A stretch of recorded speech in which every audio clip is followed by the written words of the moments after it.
Assalamualaikum dan selamat sejahtera kepada Puan Adibah binti Bahori. Hari ini saya dan juga rakan-rakan saya nanti akan membentangkan tentang penghayatan falsafah dalam menepani cabaran globalisasi media sosial iaitu TikTok. Nama saya ialah Muhammad Khazarul Aizat bin Kamrul Zaman, penombor matrik pelajar 2022-60-2014. Ini rakan-rakan saya yang akan juga membentangkan kajian ini sementara saja nanti. Ini adalah isi kandungan untuk kajian kami untuk pembentangan ini. Yang pertama ialah kita akan tengok pengenalan. Yang kedua, isu permasalahan. Ketiga, objektif. Keempat, latar belakang permasalahan objektif. Kelima, cadangan dan aplikasi penyelesaian. Dan yang keenam, iaitu yang terakhir ialah rumusan. Pengenalan. Pada tahun 1987, falsafah pendidikan kebangsaan telah dibentuk. Penggunaan ini telah meletakkan Islam sebagai roh pendidikan dan pembangunan Islam insan. Idea untuk melaksanakan falsafah pendidikan kebangsaan iaitu FPK ini mula dicetus selepas penerbitan laporan jawatan kuasa Kabinet pada tahun 1979 sebahagian daripada proses pembinaan negara dan bangsa sejak merdeka. FPK dahulu dikenali sebagai falsafah pendidikan negara. Terdapat 3 ideologi iaitu rukun negara, dasar ekonomi baru dan dasar pendidikan kebangsaan. FPK ini juga digubal oleh pakar-pakar pendidikan secara teliti dengan mengambil berat keperluan individu, masyarakat dan negara. Oleh itu, kajian ini akan membincangkan maklumat falsafah pendidikan kebangsaan dalam menepani dan mengenapasi peranan pihak yang terlibat dalam mengenai cabaran TikTok. Ini adalah isu permasalahan untuk kajian kami.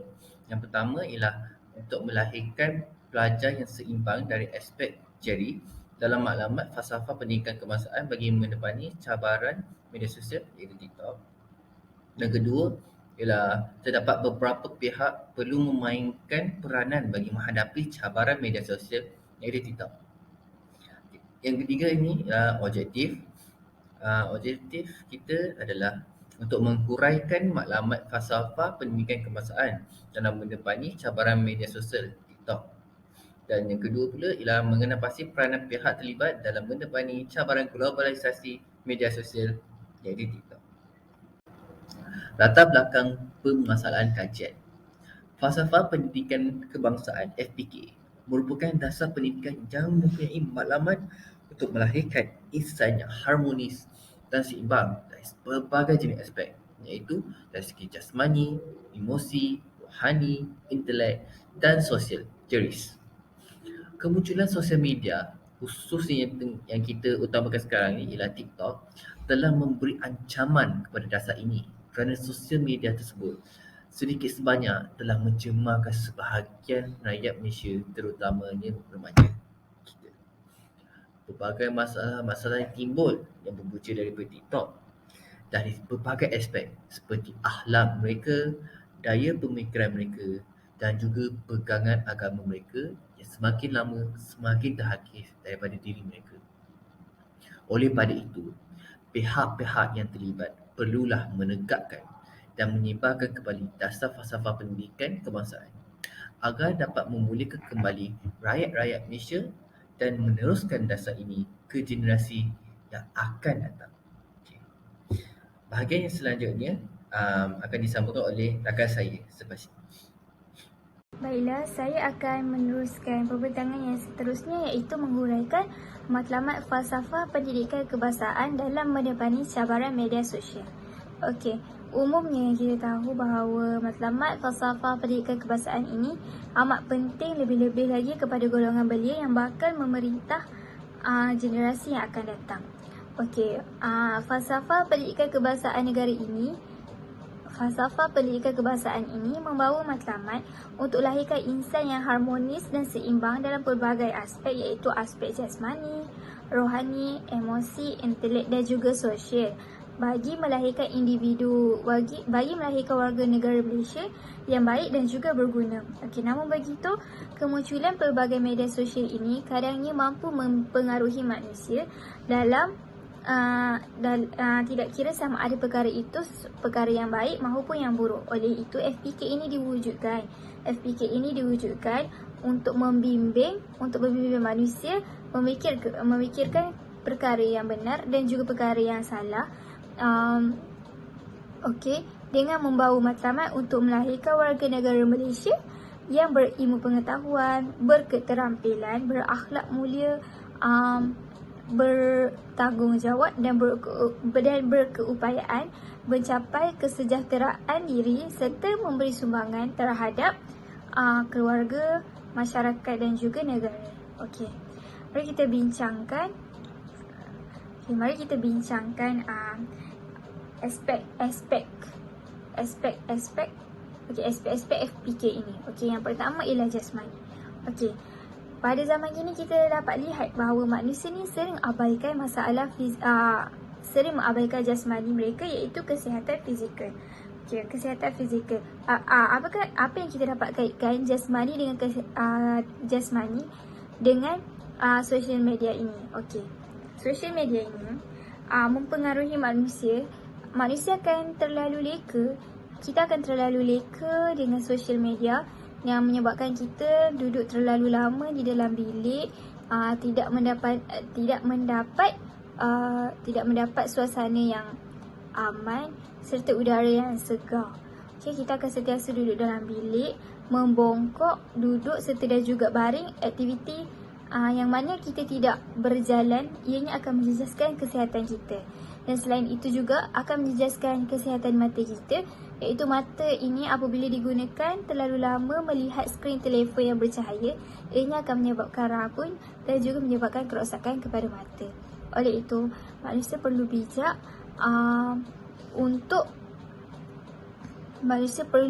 untuk menetapkan matlamat FPK ini dalam diri, supaya mereka dapat menjaga waktu mereka dengan sempurna, supaya mereka dapat melalui social media dengan masa yang dapat dibahagikan dan masa yang seimbang dengan aktiviti-aktiviti yang lain. Okey, diteruskan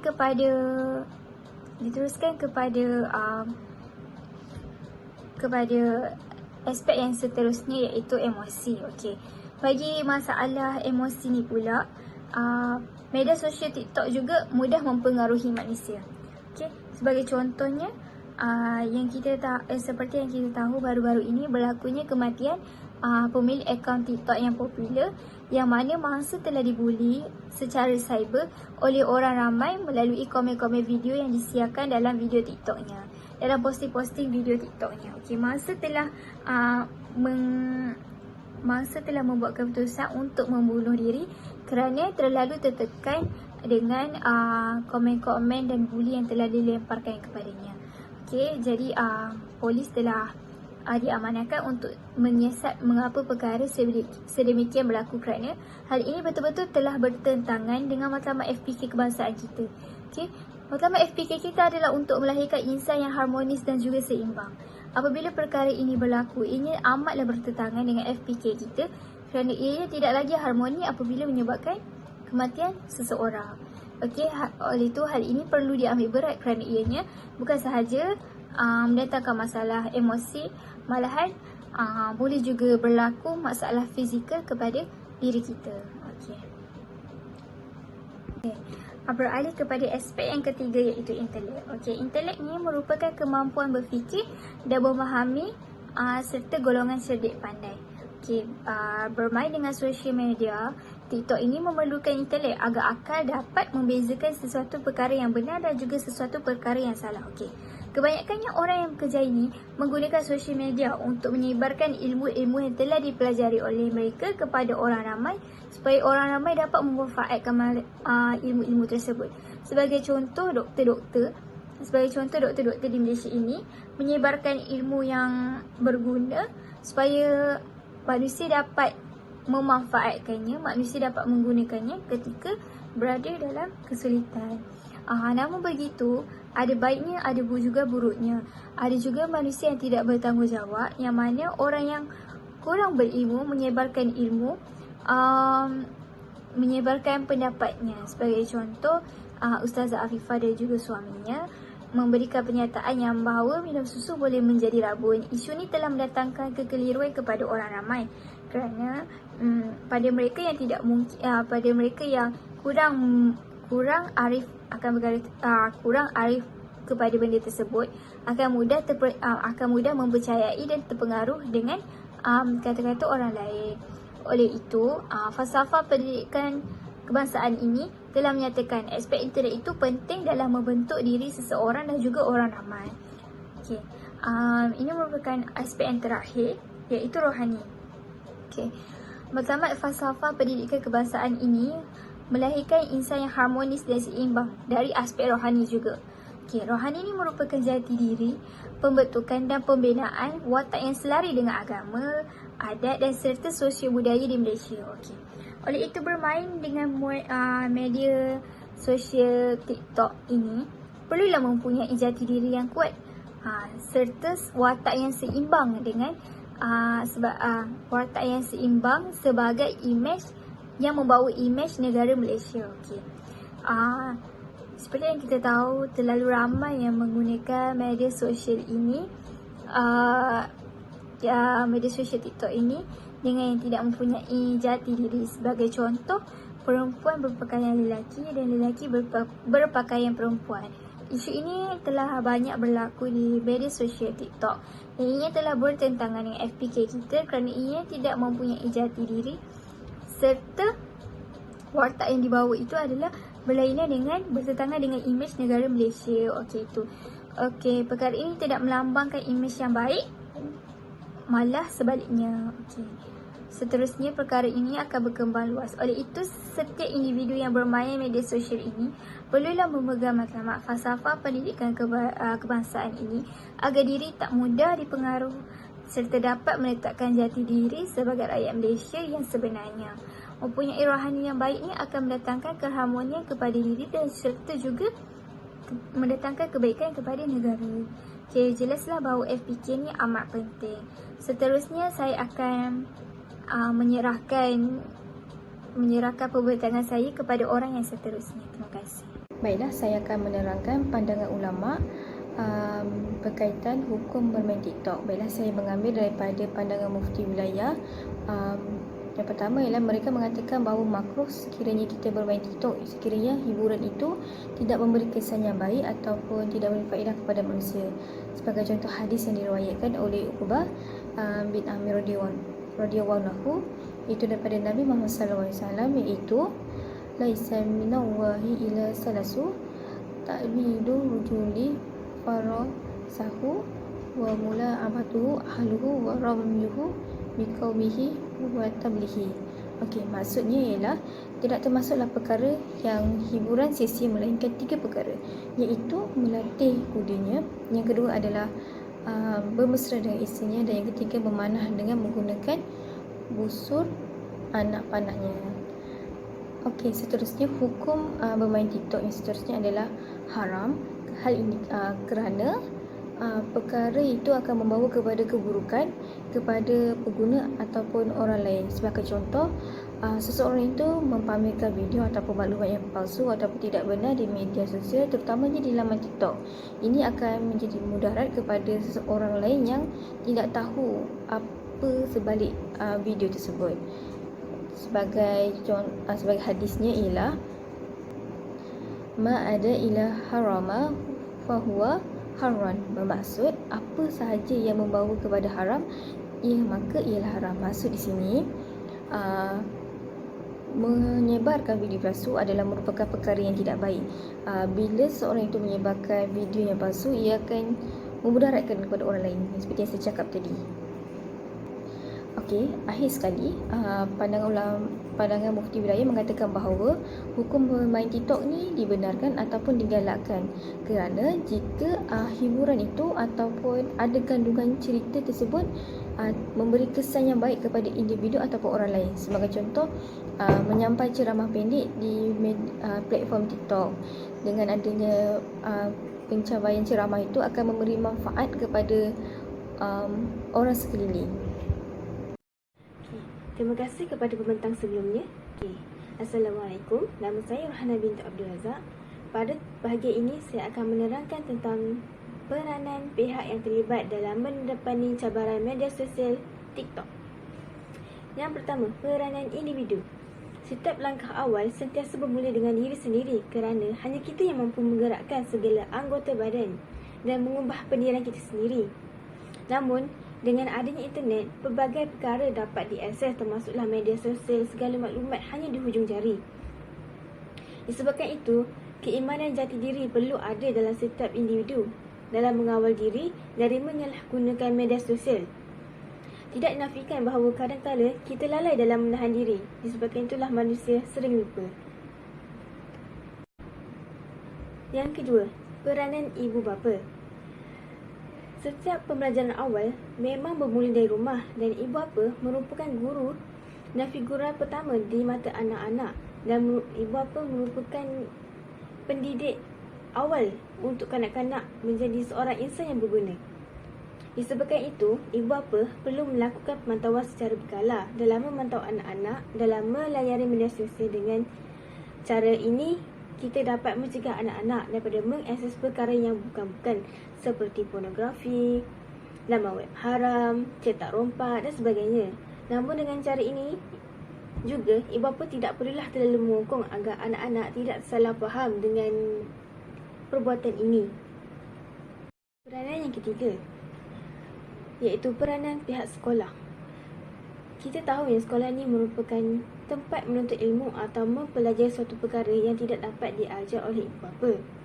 Dalam peranan ini, guru boleh menerangkan tentang penggunaan media sosial secara berhemah dalam menyelitkan dalam mana-mana subjek pelajaran mereka. Dengan ini, kita dapat melahirkan pelajar yang seimbang dari sudut jari, iaitu jasmani, emosi, rohani dan intelek. Sebagai contohnya, guru pendidikan Islam boleh mengaitkan sesuatu penggunaan media sosial dengan hadis. Peranan yang keempat, iaitu peranan terakhir, peranan kerajaan. Dalam hal ini, kerajaan mempunyai akses dalam mendapatkan data pengguna media sosial. Disebabkan itu, kerajaan telah mewujudkan beberapa akta yang berkaitan. Antaranya adalah Akta Komunikasi dan Multimedia 1998. Akta ini adalah untuk mengawal aktiviti penyiaran dan perkhidmatan dari segi penyiaran yang tidak menepati piawaian yang telah ditetapkan oleh akta-akta tersebut. Yang kedua adalah Akta Jenayah Komputer 1997. Akta ini berkaitan dengan kesalahan penyalahgunaan komputer. Yang seterusnya adalah Akta Perlindungan Data Peribadi 2010. Akta ini adalah memastikan data peribadi kita dan para pengguna tidak disalahkan oleh pihak berkepentingan. Sekian, terima kasih daripada saya. Seterusnya saya akan meneruskan pembentangan dengan pembentang seterusnya. Baiklah, saya akan memberi pula hadis yang berkaitan dengan peranan pihak dalam mendapati cabaran globalisasi media sosial, iaitu TikTok. Iaitu sabda Rasulullah SAW, "Man dalla ala khairi falahu mislu ajri fa inhi." Iaitu bermaksud, barang siapa yang menunjukkan sesuatu kebaikan kemudian diikuti dan dilakukan kebaikan tersebut oleh orang lain, maka dia akan memberi pahala seperti mana orang yang melakukannya. Maksud di sini, di dalam slide yang sebelum daripada hadis ni menyatakan bahawa bagaimana peranan pihak untuk mendapati cara mendapati TikTok itu, contoh daripada segi ibu bapa dan sebagainya. Terima kasih saudari Atika. Assalamualaikum warahmatullahi wabarakatuh. Saya Balkis Munarbidi Syafi'i akan menyambung pembentangan CTO 552. Setiap permasalahan pasti ada penyelesaiannya. Antara cadangan aplikasi penyelesaian mengikut falsafah pendidikan kebangsaan adalah dengan menggunakan aplikasi TikTok masyarakat boleh menjadi seorang yang kreatif dan inovatif dengan cara membuat konten TikTok yang berfaedah. Contohnya, menggunakan TikTok sebagai sumber menyampaikan dakwah dan nasihat yang baik dan bermanfaat kepada semua orang.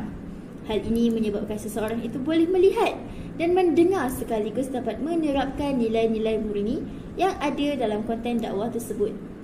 Seperti yang disabdakan oleh baginda Nabi Muhammad SAW yang bermaksud, "Sampaikanlah kalian daripadaku walaupun sepotong ayat."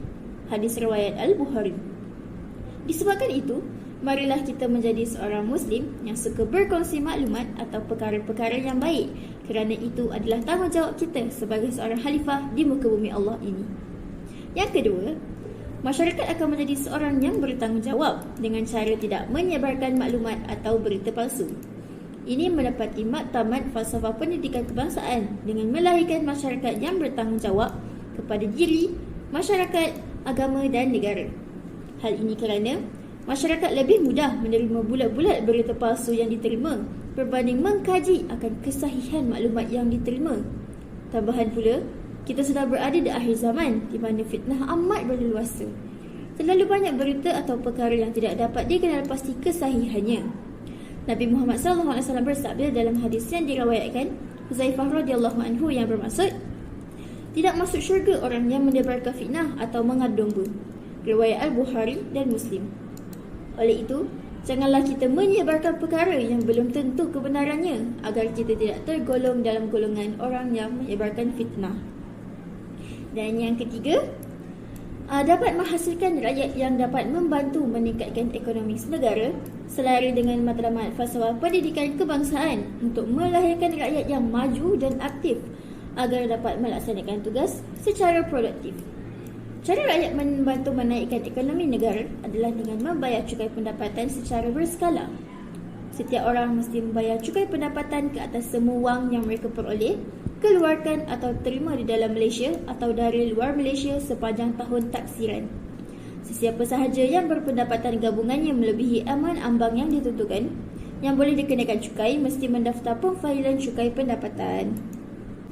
Cadangan-cadangan ini menepati matlamat falsafah pendidikan kebangsaan dengan cara yang profesion serta hasil daripada menepatinya akan lahir masyarakat yang aktif dan berdaya saing, bertanggungjawab terhadap negara, mempunyai sifat patriotisme yang tinggi dan menjadi seorang yang beridealis dan kritis dalam membantu perkembangan negara. Sekian sahaja daripada saya serahkan kepada saudari Atikah untuk meneruskan dengan kesimpulan. Okey, baiklah, kita pergi pada akhir sekali, iaitu rumusan. Okey, rumusan daripada kajian ini ialah falsafah pendidikan kebangsaan iaitu FPK merupakan perkara yang penting untuk melahirkan insan yang seimbang dengan aspek jasmani, emosi rohani, intelek dan sosial. Selain itu, dalam kajian ini juga dapat kita memahami dan menerangkan cara ataupun matlamat falsafah pendidikan iaitu FPK dalam menggunakan aspek jeri iaitu jasmani, emosi, rohani dan intelek dalam mengatasi masalah menggunakan TikTok dengan mengaplikasikan kaedah falsafah pendidikan ini dan disokong dengan hadis-hadis yang berkaitan dengannya. Dan akhir sekali, dapat menerapkan falsafah pendidikan itu FPK dalam platform TikTok. Dan platform TikTok, seseorang individu itu boleh juga menjadi yang kreatif dan melahirkan masyarakat yang memiliki sifat yang bertanggungjawab dalam menggunakan media sosial pada masa kini. Itu saja daripada kami. Sekian, terima kasih.